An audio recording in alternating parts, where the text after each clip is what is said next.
Welcome to the Book Loft Presents a Conversation with. Today's spectacular and special guest is Fredrik Logevall. He is the Lawrence D. Belford Professor of International History at Harvard University, as well as a specialist on U.S. foreign relations history and modern international history. He is the author and editor of 9 books, including Embers of War, The Fall of an Empire, and the Making of America's Vietnam, for which Mr. Logevall was awarded the Pulitzer Prize for History as well as the Francis Parkman Prize. He is here today to speak on his new book, JFK, Coming of Age in the American Century, 1917-1956, an illuminating new book, part of a soon-to-be 2-volume set on the life and times of the 35th President of the United States, John F. Kennedy. Welcome to the program, Fred. Well, it's really good to be with you. I wish we could be chatting face to face, but hey, Zoom works. So you're good. You're kind to have me on. Absolutely. Thank you. So I just want to start off by saying I really enjoyed this book. I really liked it. I thought what was really creative about it, and one of the first questions I'm going to ask you is about the kind of, it's almost like a 2-storyline kind of approach to this book. One where you're telling the kind of the cradle to grave story of John F. Kennedy. You're also telling this hegemonic rise of the United States as they grow into a global superpower. And so I wanted to ask you first off, why was it important to you to talk about the rise of the United States as a global superpower when discussing the life of John F. Kennedy?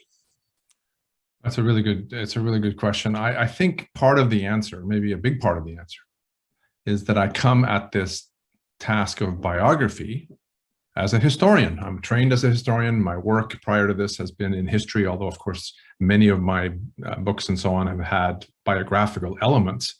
Nevertheless, it's as a historian that I'm approaching this project. And I thought that when you think about Kennedy's lifespan, that is to say 1917 to 1963, this is an extraordinary half century in the history of the United States, frankly, in the history of the modern world.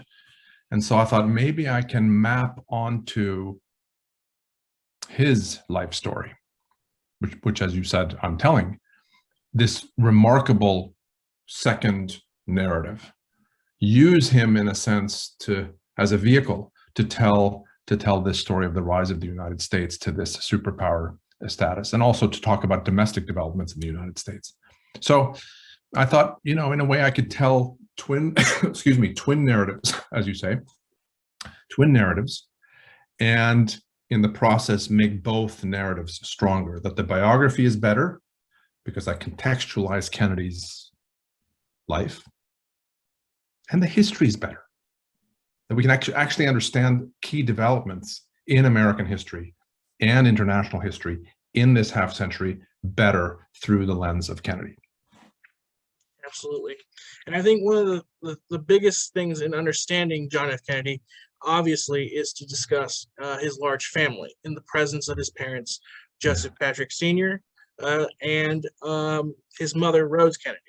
Yeah. And so can you talk about the kind of family dynamics between his father and his mother, and in relation to his relationship with his other siblings? I know in the book, first volume, you really hone in on the relationships between Joe Jr., Rosemary, Kathleen, and yeah. So how can you go on in those kind of relationships, and then also describe about how maybe those kind of family dynamics give us kind of like a misleading understanding of Jack as like an underachiever growing up?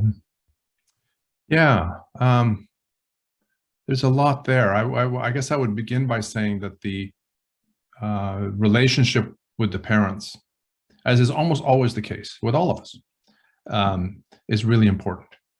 Too often, I would say, Rose, the mom, gets slighted because Joe Sr. is such a powerful persona, and because he's so influential in the lives of his kids. We tend to often, as historians, biographers, to underplay, if you will, the influence that Rose had. And I think, in fact, as I try to show in the book, she was hugely important. I think that Jack got more of his personality from her than he did from his dad.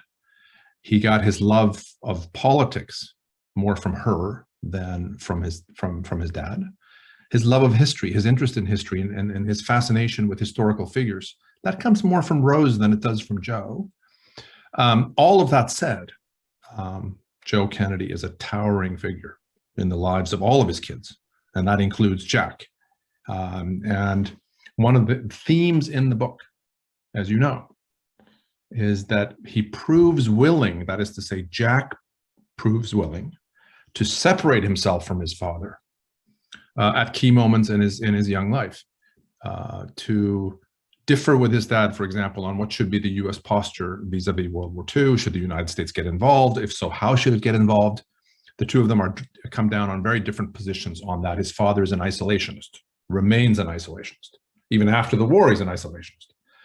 Jack is not. And what's fascinating here is that Joe Jr., the oldest of the children, so he's first, Jack comes second.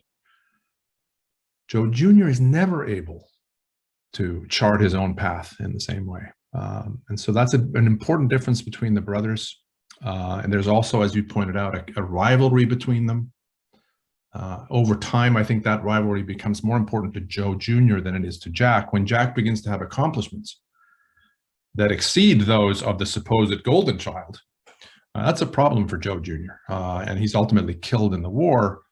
But it's a very important fraternal relationship.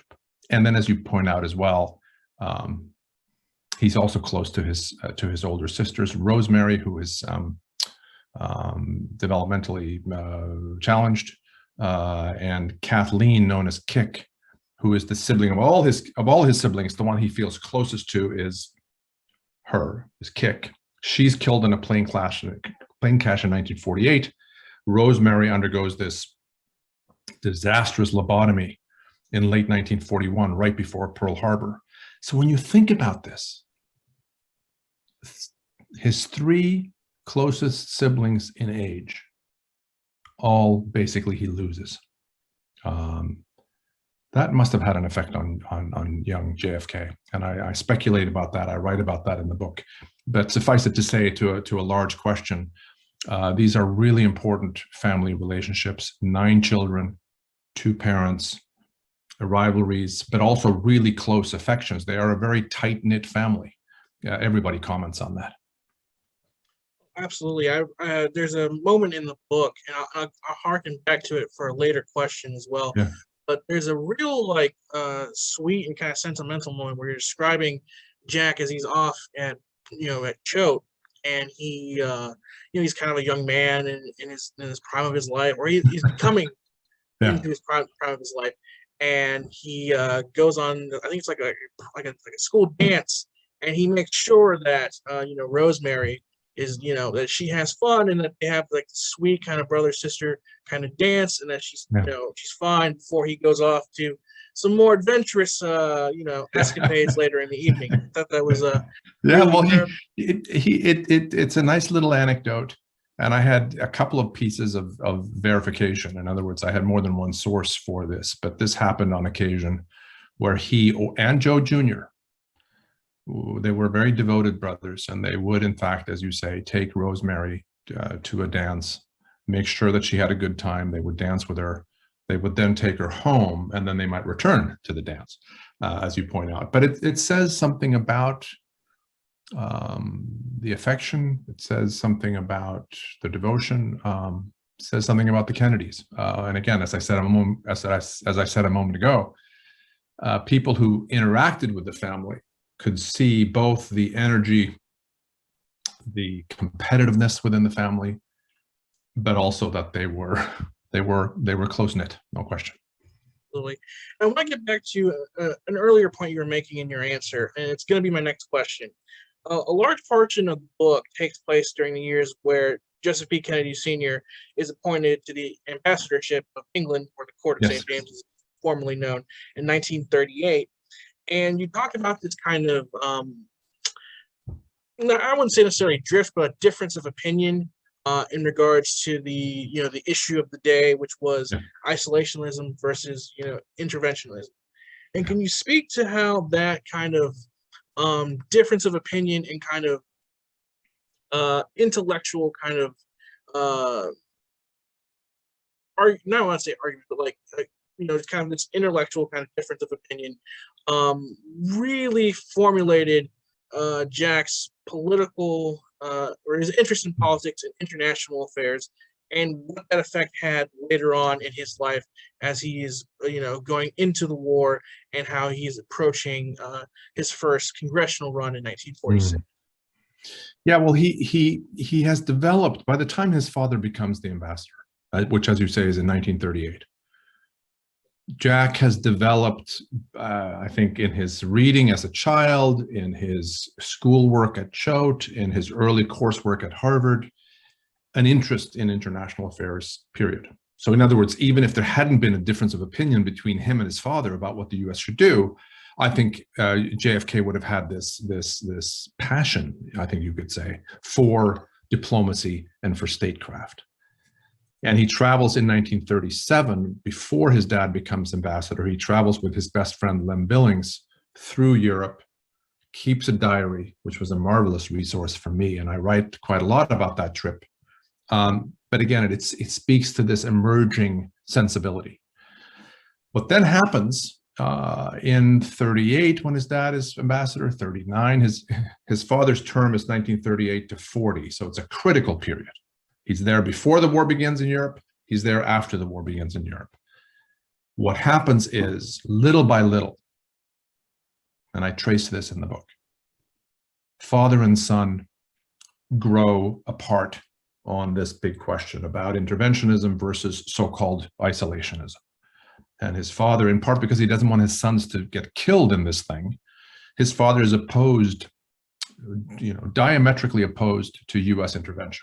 Doesn't even want really the US to provide huge amounts of help to the British and to the French before the fall of France.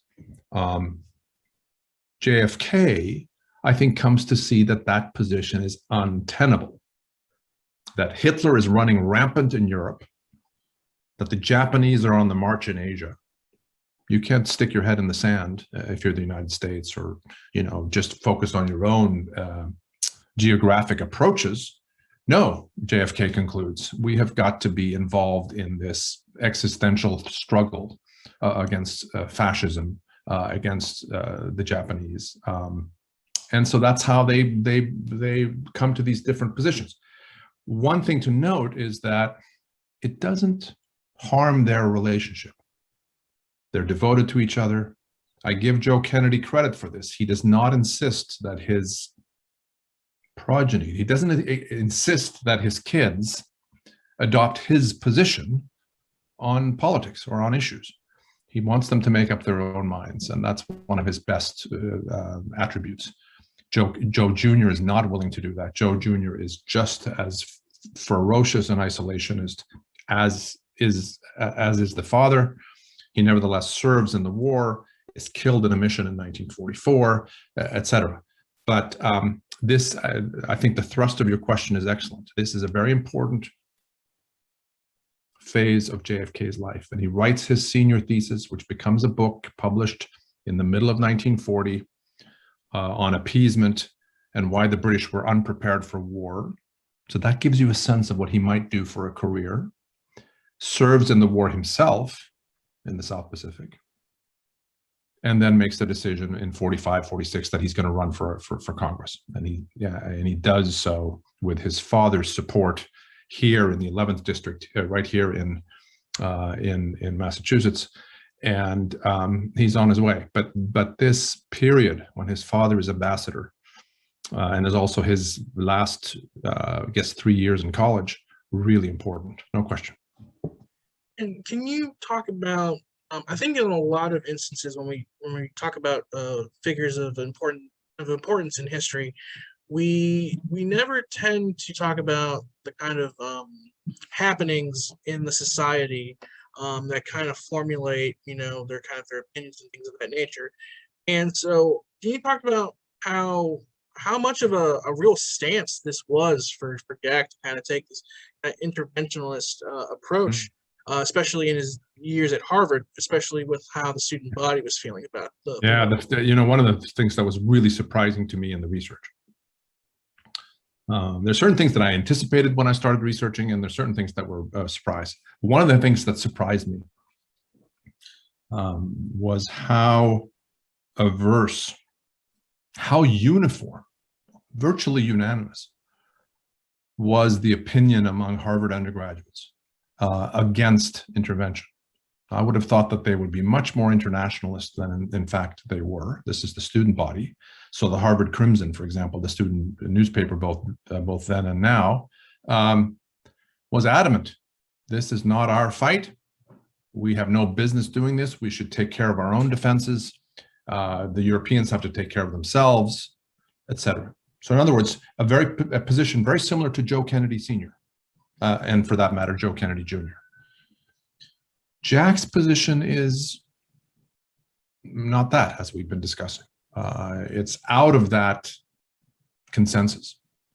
Now, was he alone in this? No. I'm sure that 10% of the student body probably agreed with him, 15%. More importantly, I think a lot of the professors, and I write about this, a lot of the professors, people with whom he took classes, were quite interventionist and said, Britain's fight is our fight. And we have got to make sure that they stay alive. And our future ultimately will depend on defeating the Germans as well as the Japanese. So I think he comes to this position through his coursework, through talking about stuff with his professors, and through his travels. He travels in Europe, as we've been discussing, 38. Big trip in 39. He is in Berlin right before the war breaks out and reports from there, in letters and so on.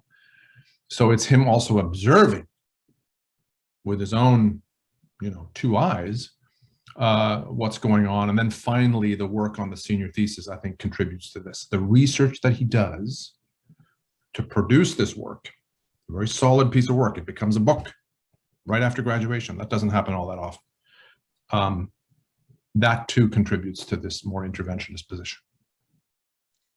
And so, just as he enters the Navy, and before he enters the fighting in the Solomon Islands, I wanted to talk about something that I think, even as someone who is familiar with the story of JFK, I had really no idea about this aspect of his life.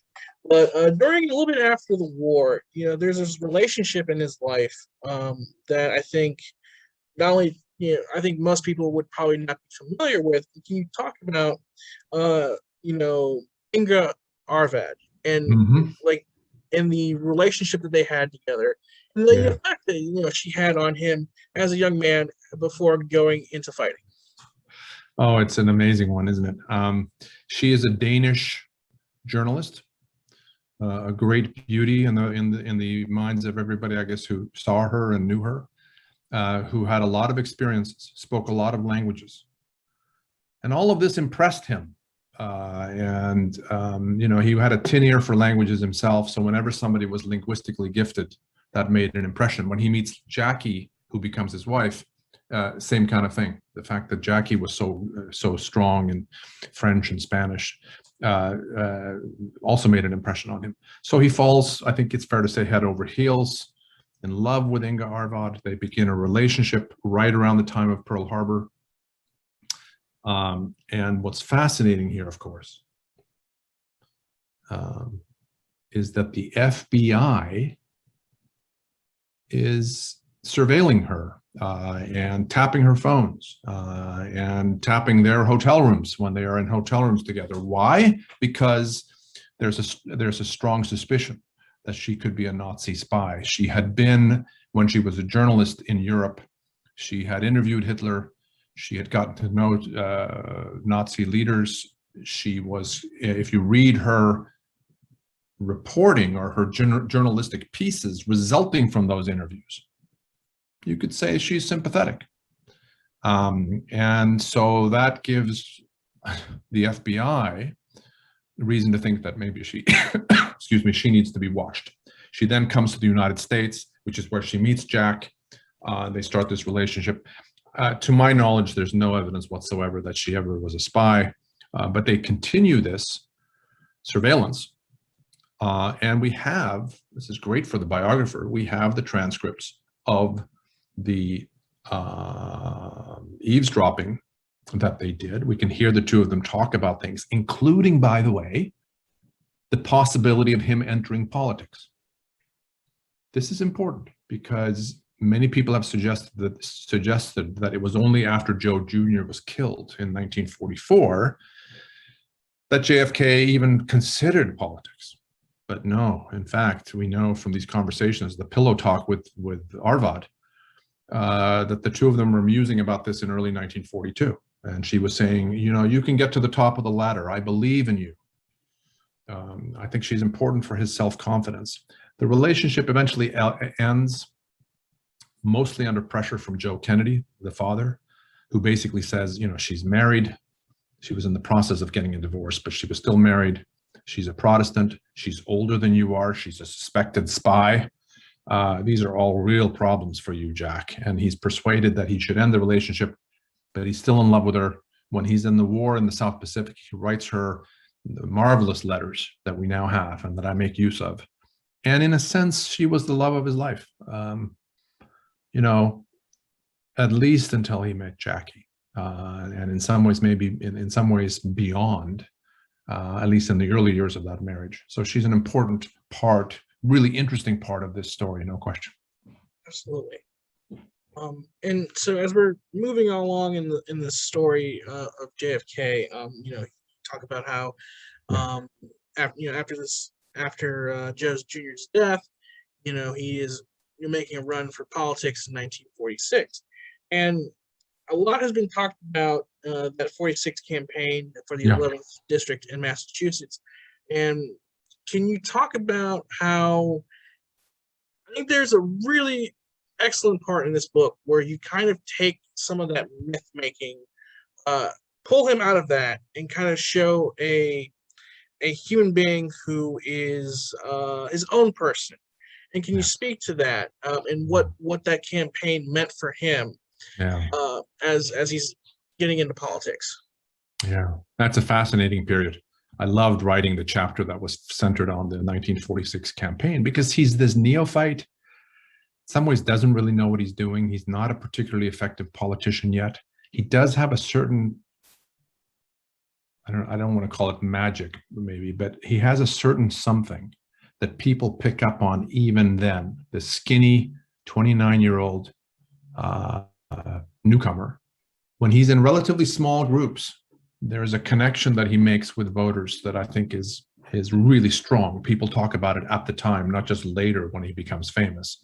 So to chart how that campaign develops, his decision to run, the assistance that's provided by his father, financial and otherwise, and the other people who come to work with him, including war buddies, people who served with him in the South Pacific, who now want to do what they can to help Jack get elected to Congress. Really interesting. He has to win the nomination first.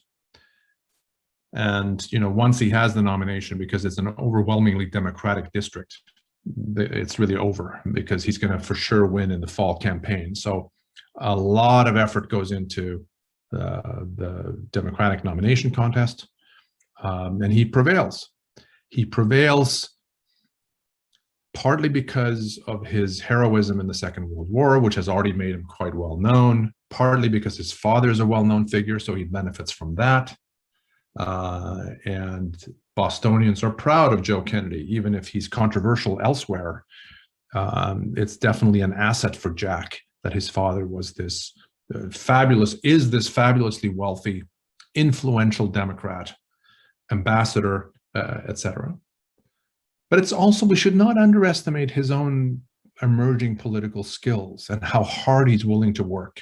He will go from dawn until late at night, day after day, even with his back problems, even with his sketchy health.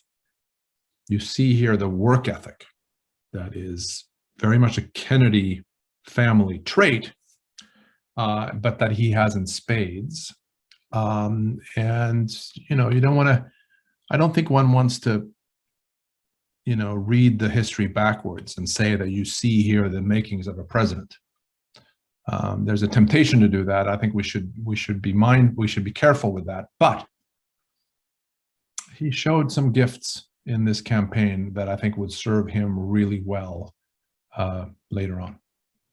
And actually, I want to keep on that subject because when I was reading the chapter on the 52 campaign, I thought that was really illuminating for a couple of reasons. I think one, it shows a man who just quite frankly out-hustles and outworks, his opponent, which in the senatorial race was Henry Cabot Lodge Jr. But I think it also shows the beginnings of probably one of the more important political relationships and partnerships in American history, and that's with his brother Robert F. Kennedy Jr. Or Robert F. Kennedy, I apologize. Can you talk about how that kind of like the forming of that kind of political intelligence and sharpness is really vital, not only into the presidential nomination in '56, but what we'll see as the 1960 presidential. As 1960 rolls around. Yeah, I mean, it's just great. I love your questions. They're so good. 52, it is here that, as you say, Bobby in some ways comes into his own. The two of them had really not known each other super well. They hadn't been super close when they were kids because there's an 8.5-year age difference between them. So it's only in 51, so the year before, when they travel in Asia together, that they really connect in a serious way for the first time. And then now, as you say, in 52, RFK, Bobby becomes a very important part of this campaign. He's 26 years old, and he effectively runs the campaign for his brother and is worth, he's worth everything that he gives. He's really formidable.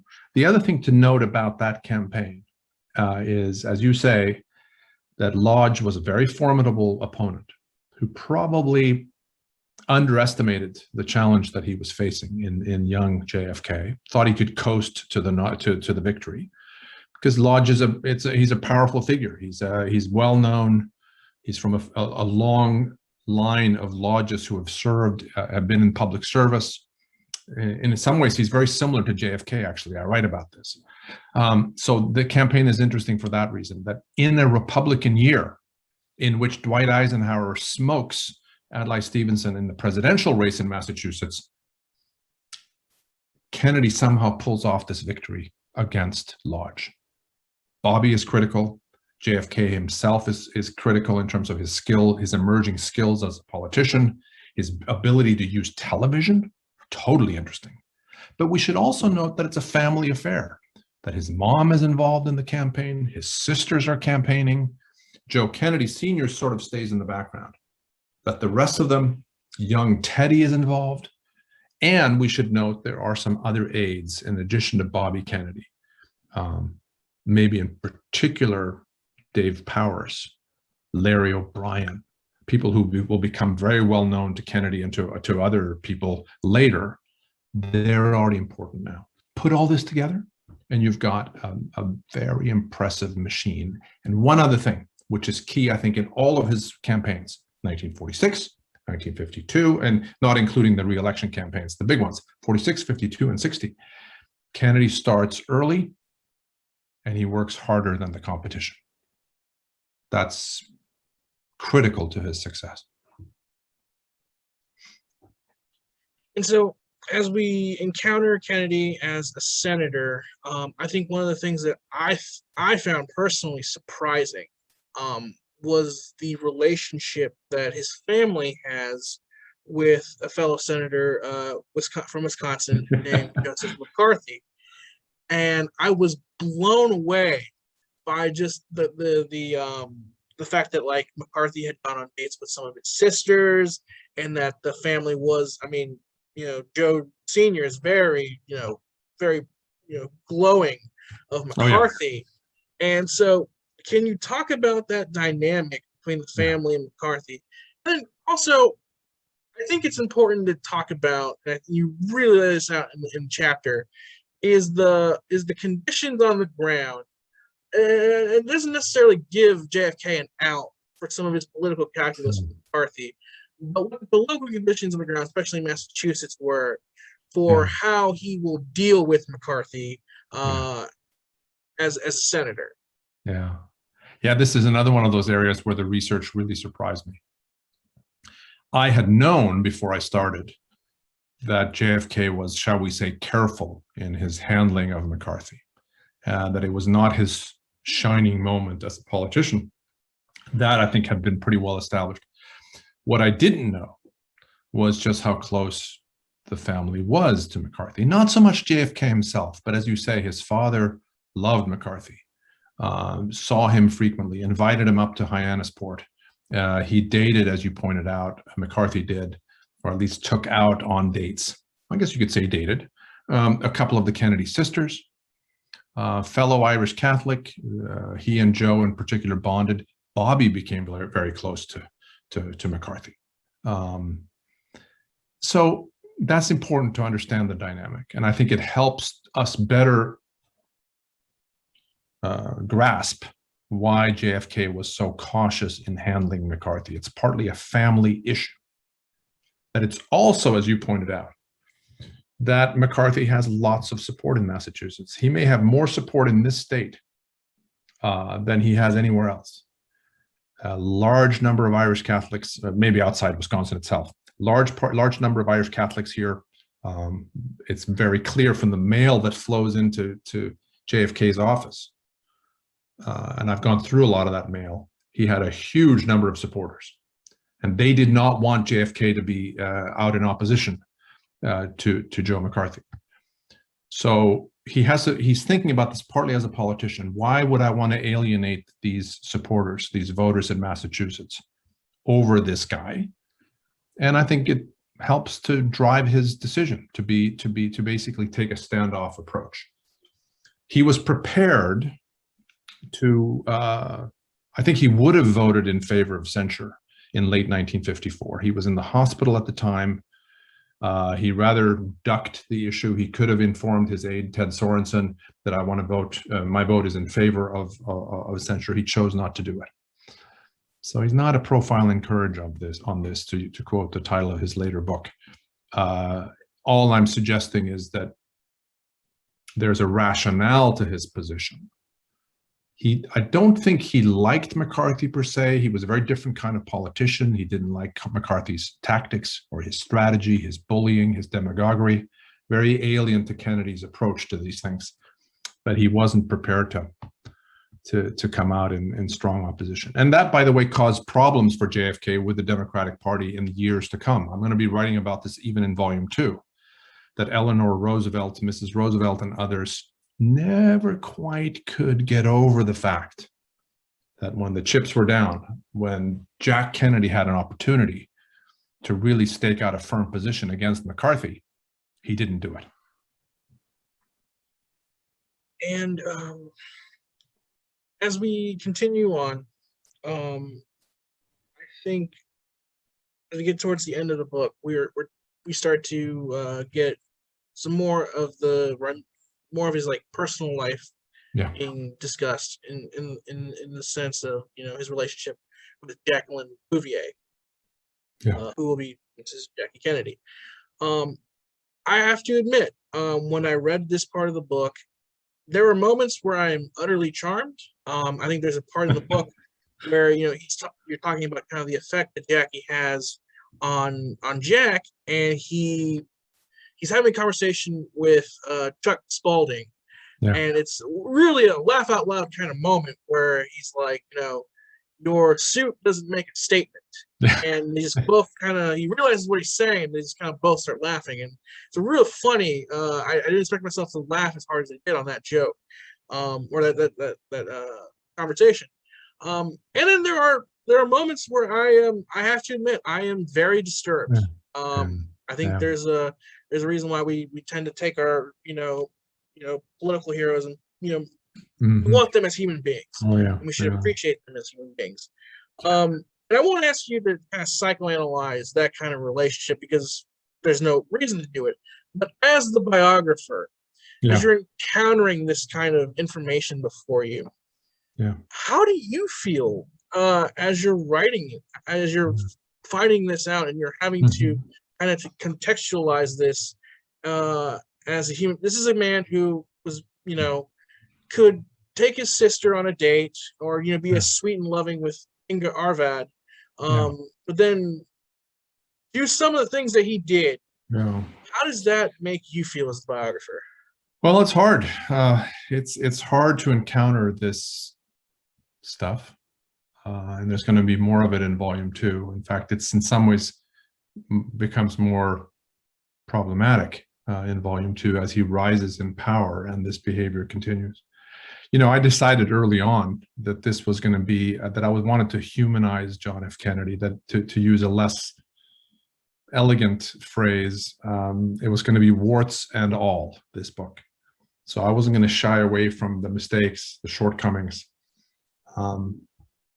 So I'm sticking to that. And so therefore, I'm not avoiding dealing with those things. And as you point out, in the latter part of the book, there are problematic episodes, a number of them, to say the least. And, one of the things that I said in a different talk like this, in some ways, I think he's got empathy in the sense that maybe because of his illnesses, he has a sense he can put himself in other people's shoes, people who are struggling. And there's at least an intellectual empathy, which again means that he can put himself in somebody else's position. But he didn't have emotional empathy in the same way, or at least he was not able to see how his behavior, how his cheating on Jackie, both before their marriage and after their marriage, would affect her. She, interestingly enough, maybe it's partly because of the age in which they came up, she felt strongly that men by nature cheat. She said, my father cheated on my mother. Jack's father cheated on Jack's mother. This is just what men do. She was rationalizing in a sense, because I think when it then happened to her, she didn't like it at all.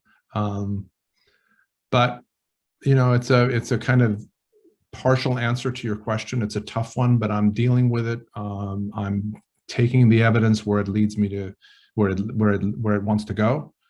I do think that what will be critical for me is to see how this private behavior affects him as a president, as a politician.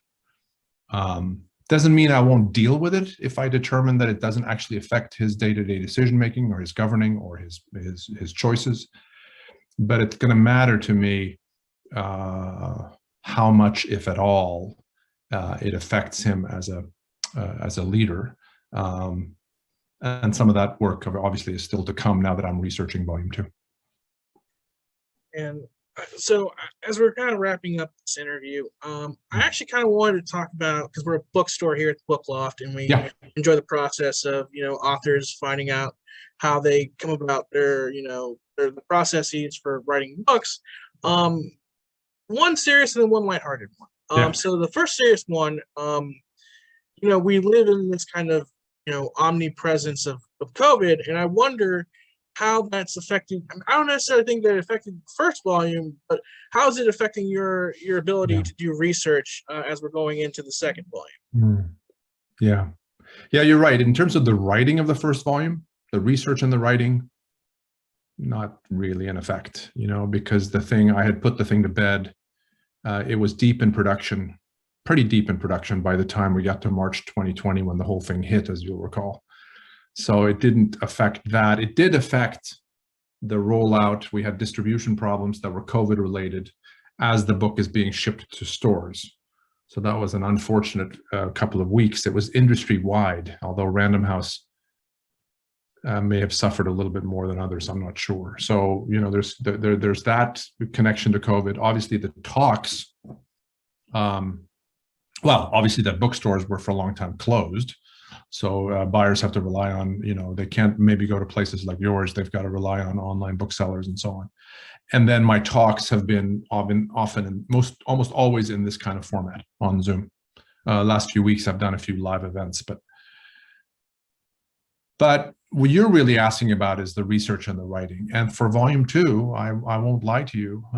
I've been stymied by the fact that the archives have been closed for a year and a half.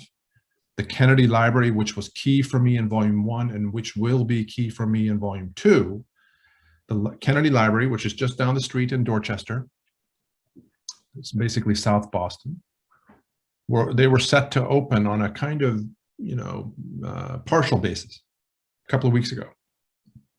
And then they were told, I guess, by NARA, which is responsible for the presidential libraries, that no, it's postponed indefinitely because, I guess, of the Delta variant.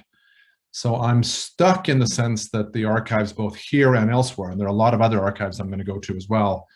I have to wait. What I'm doing in the meantime is, as much as I can, with newspapers, with digitized documents. So the Kennedy Library, I think, has digitized about 10% of the collection, which is a lot of documents, maybe a little more than that now, I'm not sure. So I can use those, obviously. Secondary sources, needless to say. So I'm doing what I can, but it's a really good question. I'm going to need, before too much longer, for us to be able to get back into archives. And that's what we live for. This is why we do what we do. I mean, that's to be in an archive with boxes of actual documents, original materials. It doesn't get much better than that. As Robert Dock once said, if you find a really shady box that looks like it's not nice at all, you've hit pay dirt. Oh, it's true. The more dust often, the better, Absolutely. And so, in finishing off this interview, I recall an interview you had with Mark Lamont Hill, where you were talking about things that kind of get cut from, when you're doing the editing process of a book.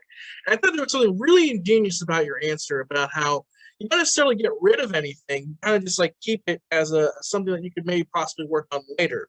Yeah. And so I wanted to ask, what's the one thing in the book that you were like, oh man, I wish I could have put this in, and are you going to maybe use that for something later on? I have a few. I don't know whether I'll use them later on. One always says, oh yeah, I'll do something with this later, but then other things interfere, or there's a new second volume to write. But I'll give you a few where I had more material that I ended up leaving on the cutting room floor, I guess is what they say. So one is a more extended treatment of PT 109, that is to say, the book that he commanded in the South Pacific that was rammed by a destroyer. The big story of his World War II experience, I guess. So I had more on the war in the Pacific. I had more on the strategy by American commanders on how they wanted to fight the Japanese. In particular, I wanted to pay attention to what was going on in the Solomons, which is the part of the Pacific that he was in. And it's totally fascinating. But I came to realize, and I think my editor also said, this is just too much of a good thing. So I left a big chunk of that at some point maybe I'll write more about. A second example is toward the end of the book. You'll recall that it ends in some ways, in terms of the climax, is the Democratic National Convention in 1956. Really dramatic moment when Adlai Stevenson, the nominee, decides that he's going to throw open the vice presidential nomination to a vote by the delegates. It's going to the floor. And great drama ensues when JFK runs for it, others run for it, and he's narrowly defeated by Estes Kefauver of Tennessee. So I got carried away because I loved the whole story, and I had, it's already, I already have a fair amount on it, as you'll recall, what they did to try to maximize the vote, how the actual count went, the drama of that particular moment at the convention.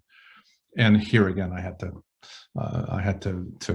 cut a big chunk of that. I think it's fair to say that where I made cuts, it was probably more often on the context, or should I say the history. As we were saying at the beginning, two narratives. It's the Kennedy story, and if you will, the story of American foreign relations.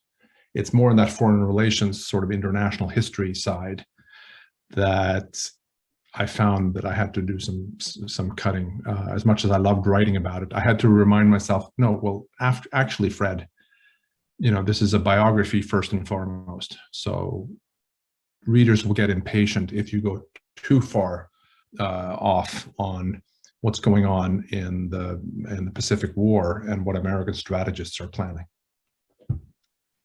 I have to say, your heart sinks a little when it's the backstage politicking of the 56 convention, when essentially they're telling Bobby, like, oh, no, you there's no point to this, you've lost, like, you needed to have been doing this, like, while back, the backhanding and the backslapping. And he's kind of like, he's sitting there with his hands in his pocket, and he's just like, and you can just feel his anger in that. Yeah, and that's, by the way, a lesson that they learned for next time. I think they took away some real lessons from the DNC in 56, because they saw that Kefauver, he'd spent years cultivating these delegates, schmoozing with these delegates, and knew them, and sometimes on a personal basis he knew them. And they thought, oh, okay, if Jack is going to run for the big prize in 60, not the vice presidency anymore, he's going all out, we're going to have to do some of this ourselves. And so even though it was in the short term a kind of crushing defeat, in many respects it was a positive, because they were also then not blamed for the defeat, the landslide defeat in the fall. Eisenhower, cruised to re-election, and yet they learned from the experience. So, and Bobby's taking careful notes, both written notes and mental notes. It's really interesting. Absolutely. Well, we should continue this conversation. Yes. When volume 2 should arrive, when that day comes. Once again, absolutely. Once again, I thank you, Fredrik Logevall, for joining us today, and I thank you for sharing your time. This is a monumental book. It's I think it is both a historian's kind of book, but I think people who enjoy those kind of epic presidential biographies can find both things to enjoy. And I thank you once again for joining us today. Well, I thank you for having me. It's been great fun. Take care. Take care.